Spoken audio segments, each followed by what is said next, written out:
Thank you very much. Thank you. Thank you.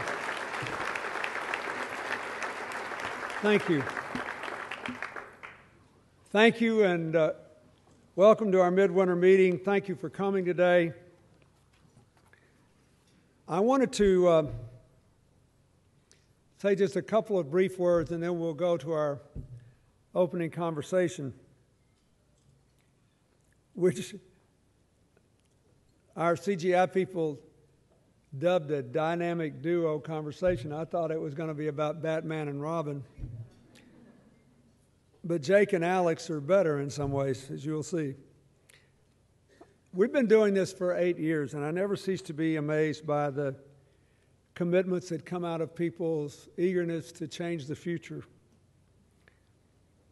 And I think you can see from the record of the last 8 years the fact that we can document about 400 million people in 180 countries whose lives have been improved in some way or another, that this whole idea of creating a network of givers to work together, to learn from one another, to reinforce one another, is working out pretty well. What we try to do at this meeting is mostly to examine the progress being made in implementing commitments already developed. We look at measurements. How many schools in developing nations have been equipped with internet access? How many women have been trained for the jobs of the future? How much money has been invested into sustainable green infrastructure? And how we can make the numbers better. Last year, as I began to think about this in discussions with Bob Harrison and Ed Hughes and all our great people at CGI, we thought about all of the participants literally as architects. And our theme last year was design. How to help individuals and NGOs and businesses effectively improve the way they plan, launch, and implement ideas. But the main purpose here is not to design, but to act. So this year, to build on what we did, the theme will be Mobilizing for Impact, with a special focus on ways to activate individuals, organizations, and technology to change and to measure the amount of change. If you look at one of the things we're going to talk about in a minute, mobilizing, I think, will become much more important in dealing with climate change, both in an attempt to mitigate it and an attempt to deal with the inevitable consequences of it. The frequency of natural disasters is increasing. The economic toll of the events is skyrocketing. Hurricane Sandy will cost about $50 billion. In today's plenary, you will hear how the response to Sandy led to an extraordinary partnership that helped to redefine relief efforts, and how we can enable cities around the world to become more resilient in the face of future disasters. CGI members are mobilizing on a whole set of issues, including increasing access to STEM education, which is especially important to our long-term economic recovery here in America. In 2011, Citizen Schools committed to mobilizing 15,000 volunteers from the public and private sectors, including 5,000 STEM professionals, to help our schools in America transform themselves over a period of 3 years, partnering with Google, Bank of America, Fidelity, Cisco, Cognizant. Citizen Schools is already on its way to closing the achievement gap for thousands of middle and high school students.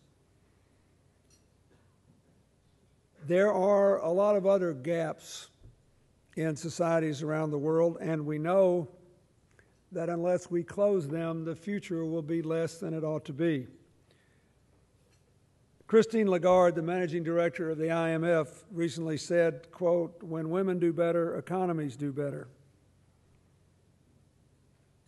That's another way of saying that we don't have a person to waste, and prosperity has to be shared. Recognizing our increasing interdependence, CGI has intensified its commitments addressing girls and women. And you'll notice in today's breakout sessions, we've made girls and women a part of every discussion instead of separating it out as we have in years past. A particular CGI commitment in incubation that I think is really getting it right is focused on the integration of more women-owned businesses into the corporate supply chain. More than 25 commitment partners, including members from the private sector, government, and NGOs, are working to increase corporate member spending on women-owned businesses based outside America. More and more corporations understand the economy and accelerating recovery require expanding access to opportunities for everyone. In 2013, despite what we know about the relationship between inequality and instability, no economy is sustainable when a small group of people claims too much. Dramatic disparities still exist, but so do opportunities to get it right, especially thanks to mobile technology. So we'll continue to work on this. I have been privileged to work in Haiti with a partnership involving Scotiabank, Digitel, and others to allow a country of 10 million people where there literally was no consumer banking for way over 90% of the people to bank the citizenry through mobile technology. And for the last 8 years, since just before I started CGI, I had the opportunity to work with the first President Bush on the South Asian tsunami, and then to stay on for 2 years as the UN Special Envoy. One of the most important things we did was we had all these people who were commercial fishermen in for themselves who were drowned and whose spouses or children took up their cause, or those who lost their boats and at least had to get them back. And we gave everybody who got a boat a phone. And for the first time, they actually knew whether they were getting a fair price for their fish. And the average incomes rose 30%. Just by being able to make 2 phone calls a day up and down the coast to see if they were getting a fair price. That is a very simplified metaphor for what is about to happen all over the world.